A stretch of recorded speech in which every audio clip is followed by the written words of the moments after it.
आज की कहानी है रूप और संघर्ष की गाथा। रेवा एक छोटे से गांव की लड़की थी जिसकी सुंदरता की चर्चा दूर दूर तक थी। उसकी लंबी काली लहराती जुल्फें, हिरनी जैसी गहरी आंखें, गुलाबी होंठ और छरछरी काया किसी अप्सरा से कम नहीं थी। जब वह गांव की पगडंडियों पर चलती तो ऐसा लगता जैसे चांदनी जमीन पर उतर आई हो। लेकिन उसकी जिंदगी सिर्फ सुंदरता तक सीमित नहीं थी। वह अपनी बुद्धिमत्ता और आत्मनिर्भरता के लिए भी जानी जाती थी। वह जानती थी कि सिर्फ सुंदरता ही जीवन में सफलता नहीं दिला सकती, इसके लिए मेहनत और आत्मसम्मान भी जरूरी है। गांव में अधिकतर लड़कियां कम उम्र में शादी कर लेती थी, लेकिन रेवा कुछ और ही बनना चाहती थी। उसका सपना था कि वह एक प्रसिद्ध वकील बने और समाज में उन लोगों की मदद करे जो अन्याय का शिकार होते हैं। उसके पिता एक साधारण किसान थे और माँ गृहिणी। घर की हालात बहुत अच्छी नहीं थी, लेकिन रेवा के सपने ऊंचे थे। गांव के कई लड़कों की नज़रें उस पर थी, लेकिन वह जानती थी कि उसकी सुंदरता को सिर्फ आकर्षण का माध्यम नहीं बनना चाहिए, बल्कि उसे उसकी ताकत बनाना चाहिए। रेवा ने गांव के स्कूल में पढ़ाई की, लेकिन उसके पास आगे पढ़ाने के लिए पैसे नहीं थे। उसके माता पिता ने कहा, बेटा, हमारे पास साधन नहीं है, तुम चाहो तो शादी कर सकती हो। कोई भी लड़का तुम्हें खुशी खुशी अपना लेगा। पर रेवा का जवाब स्पष्ट था, माता पिताजी, मेरी पहचान मेरी शादी से नहीं, मेरी काबिलियत से होगी। उसने अपनी पढ़ाई जारी रखने के लिए खुद मेहनत करने की ठानी। गांव के पास एक छोटा कस्बा था जहां वह सिलाई और ट्यूशन पढ़ाने का काम करने लगी। रेवा की सुंदरता जितनी चर्चा में थी, उतनी ही उसे परेशानी भी झेलनी पड़ी। कस्बे के एक प्रभावशाली आदमी का बेटा अमर उस पर मोहित था। उसने कई बार उसे अपने साथ समय बिताने के लिए कहा, लेकिन रेवा ने हर बार इनकार कर दिया। एक दिन अमर ने गुस्से में कहा, रेवा, तुम जानती हो मैं कौन हूँ। अगर तुम मेरी नहीं हो सकी तो किसी और की भी नहीं होने दूंगा। रेवा को एहसास हुआ कि उसकी सुंदरता उसके लिए वरदान भी थी और अभिशाप भी थी, लेकिन वह कमज़ोर नहीं थी। उसने अमर को साफ शब्दों में कह दिया, मेरी सुंदरता मेरी अपनी पहचान है और मैं इसे किसी के अहंकार के आगे झुकने नहीं दूंगी।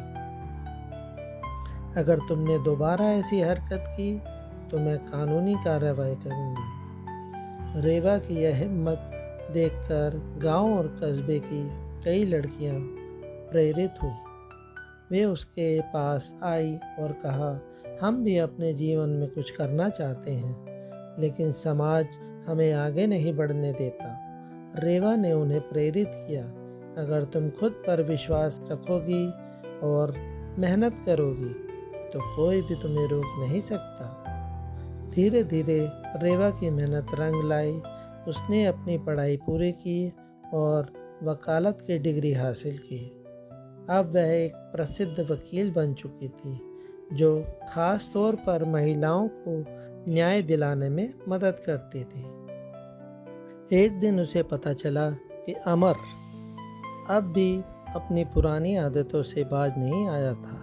वह एक गरीब लड़की को परेशान कर रहा था।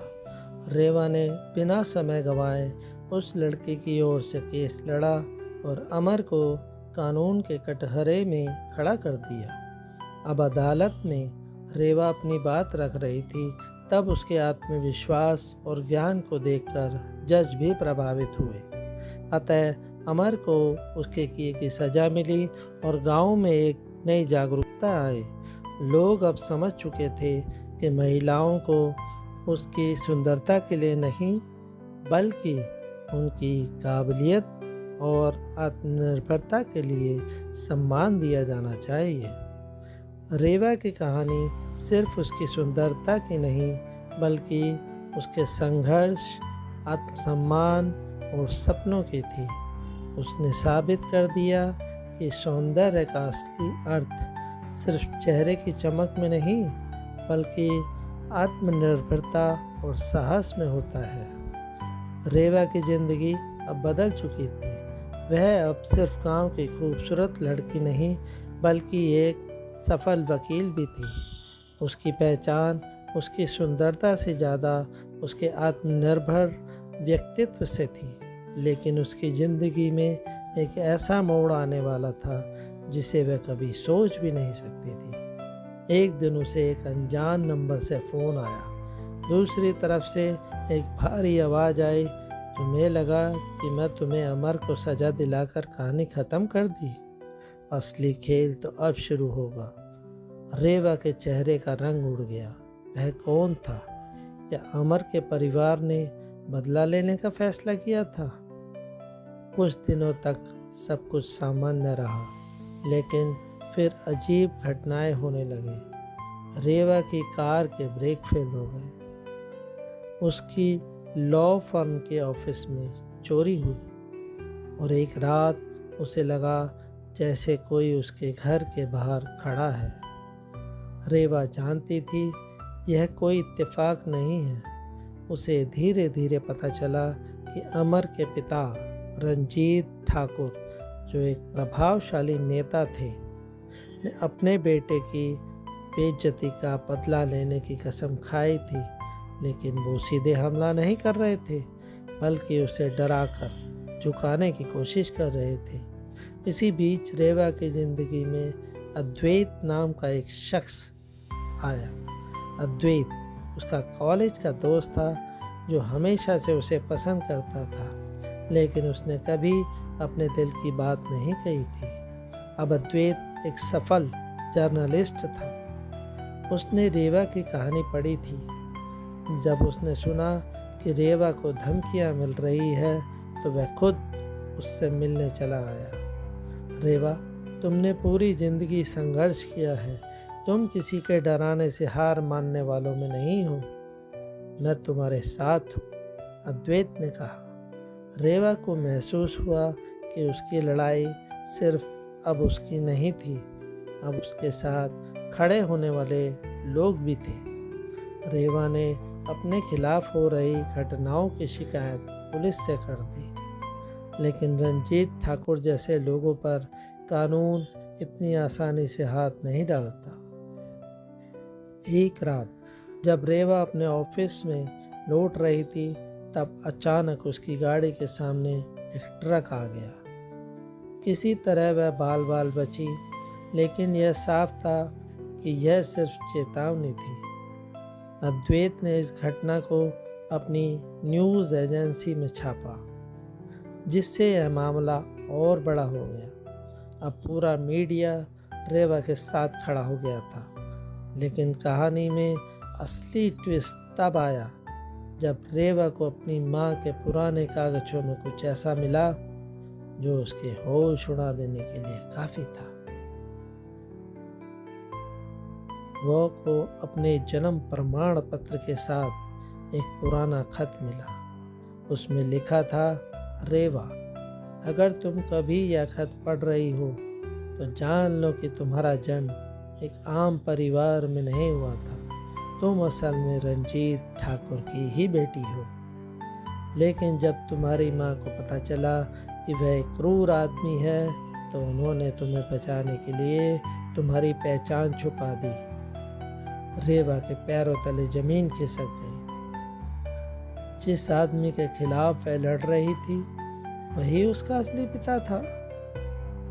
अब रेवा के पास दो रास्ते थे। या तो वह चुपचाप यह सच्चाई छुपा ले और अपने असली पिता के खिलाफ लड़ाई रोक दे, या फिर वह अपने सिद्धांतों पर अडिग रहे और सच्चाई का साथ दे। अद्वैत ने उससे कहा, रेवा, तुम जो भी फैसला लोगी, मैं तुम्हारे साथ हूँ। लेकिन याद रखना, तुम सिर्फ एक खूबसूरत लड़की नहीं हो, तुम इंसाफ की पहचान बन चुकी हो। रेवा ने लंबी सांस ली और कहा, मैं यह लड़ाई किसी रिश्ते के कारण नहीं रोक सकती। मेरा असली परिवार वह लोग हैं जो सच और न्याय के लिए लड़ते हैं। मैं पीछे नहीं हटूंगी। रेवा ने इस मामले को और गंभीरता से लड़ने का फैसला किया। उसने मीडिया और अपने कानूनी संपर्कों की मदद से रंजीत ठाकुर के सारे गैर कानूनी धंधों को पर्दाफाश कर दिया। इस पूरे खुलासे के बाद पुलिस ने रंजीत ठाकुर को गिरफ्तार कर लिया। जब वह जेल जा रहा था तब उसने रेवा की आंखों में देखा और कहा, तुम मेरी बेटी होकर भी मेरे खिलाफ हो? रेवा ने मुस्कुराकर जवाब दिया, नहीं, मैं तुम्हारी बेटी नहीं, सिर्फ इंसाफ की बेटी हूँ। रेवा की यह लड़ाई सिर्फ उसकी सुंदरता की नहीं बल्कि उसके आत्मसम्मान और साहस की थी। अब वह सिर्फ गांव की सबसे खूबसूरत लड़की नहीं थी, वह न्याय और आत्मनिर्भरता की मिसाल बन चुकी थी। कहानी हमें यह सिखाती है कि असली सुंदरता केवल चेहरे में नहीं होती बल्कि अपने मूल्यों और सिद्धांतों के लिए खड़े रहने में होती है। धन्यवाद। अगर आपको ये कहानी पसंद आए तो प्लीज़ लाइक कीजिए, शेयर कीजिए और सब्सक्राइब करना ना भूलें।